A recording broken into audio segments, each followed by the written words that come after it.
All right, crew, we are back. Today we're going to be diving into a slight tweak that I made to a build, and I'll probably be doing some other videos here as I stumbled onto some products that ultimately think fit a need that I was looking for and going to be checking them out. But in particular, this is the Arisaka Finger Stop. So I originally had this on my scalper build that is pictured here in the background.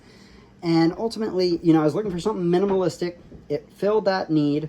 It has nice rounded edges. It only has one mlok.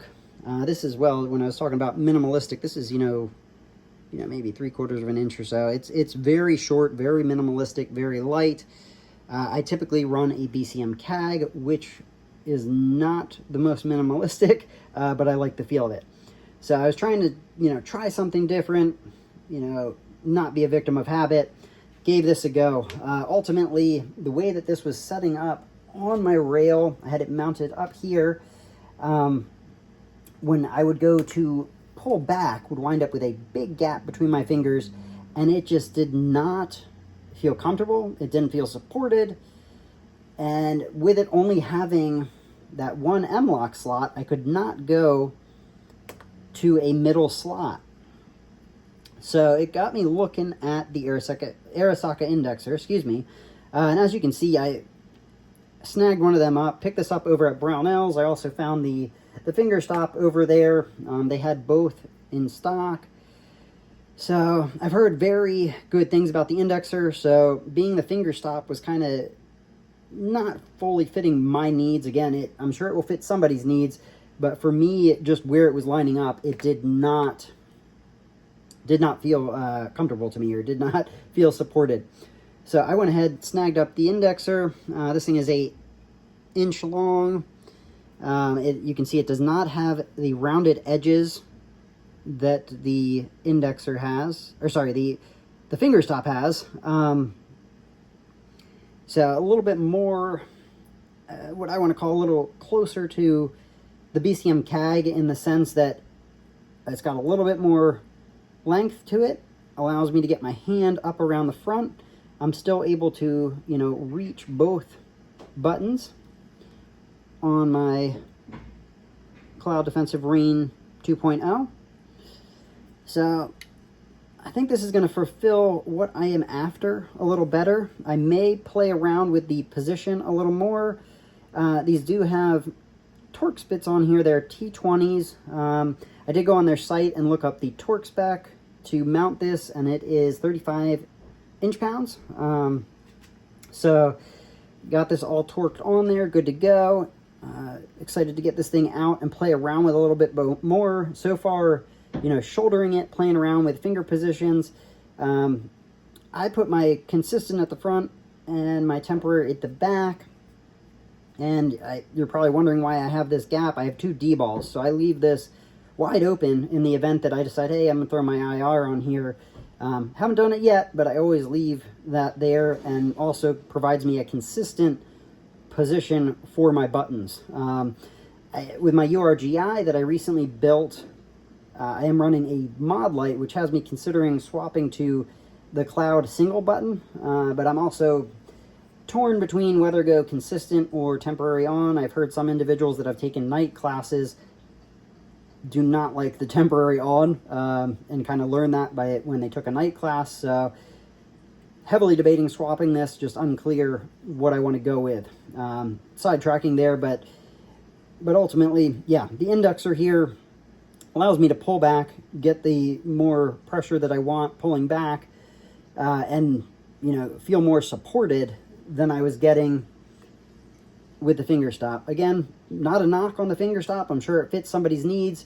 I think the one mlok ultimately kind of restricted me on, you know, where it was, because on this particular one, having the 2 mlok slots, I was able to go to a middle position that ultimately got me right where I wanted to be. I actually lined this up with the BCM CAG on my go-to build, and made sure that it was very similar positioning. And with that, again, it allowed me to get to both light switches, my one that was priority, obviously, is our front one here, but still being able to kind of pivot my hand back and get to our temporary on. So excited to give this a go, but wanted to go ahead and run through why I made this change, what I like about it, and ultimately, you know, kind of get you thinking, if you're looking at these two, which one fits your needs.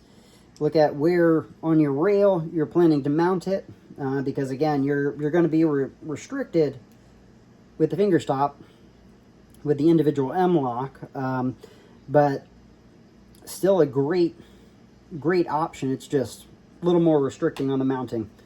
So, but that is, I picked this up over at Brownells. I also snagged the finger stop over there as well. They have both in stock pretty regularly. I'll give a quick rundown of this upper. I know if you haven't been tuning in, you're probably seeing this, wondering what exactly this build entails. This is a OD Green Mark 16 Geisley rail. They haven't discontinued their OD Green, but they are trying to make a consistent color, because there's been a lot of feedback around having tons of different colors. I personally don't mind it. I think it's kind of cool to have, 50 shades of green, but the rest of apparently a lot of the community wanted a consistent color. So these are pretty hard to come by right now. Ford Control Designs EPC in OD Green, Geisley Government charging handle. So the same one they use on the FBI HRT builds. Sons of Liberty upper, Unity riser in OD Green with a T2 on top.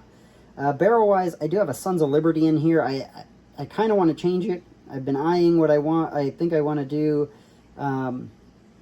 it's the Criterion HRT barrel. I'll probably snag that up at some point. They are very rarely in stock. It's like once a year. And the past couple times it's come in, I haven't had the funds there to just grab it. But Cloud Defensive Rain 2.0, and I am running a rugged flash hider.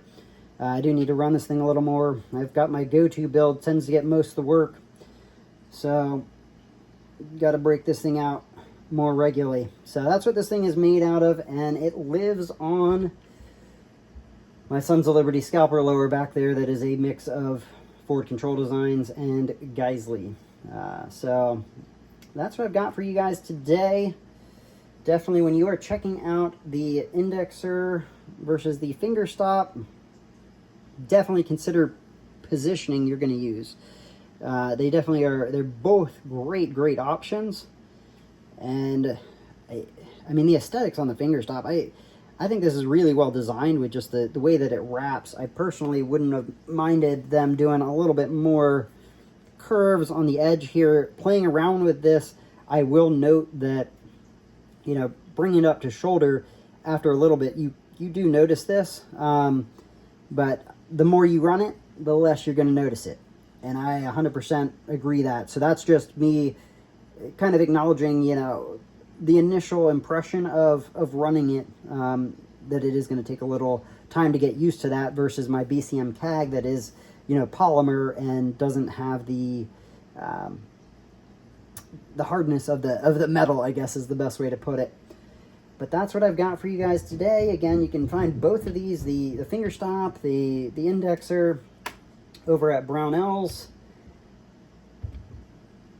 And if you enjoy podcasts and such, there's a link down below to my other social media. I'm pretty active over on Instagram, and then I do have a podcast with a few buddies called Shooting the Shit, where we pop on, talk about our builds and various other things. But I will catch you guys later. Run suppressed. Stay blessed.